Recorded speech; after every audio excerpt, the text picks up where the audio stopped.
F4 will be perpendicular to this L4 so as to produce a clockwise moment.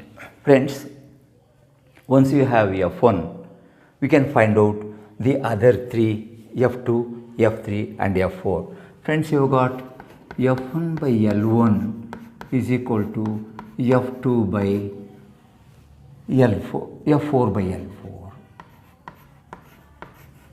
So here L1 is equal to L4.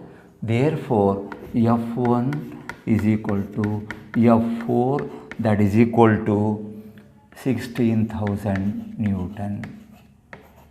Similarly, if you want to find out the other F2 and F3, you can say F2 by L2 is equal to F3 by L3, since L2 is equal to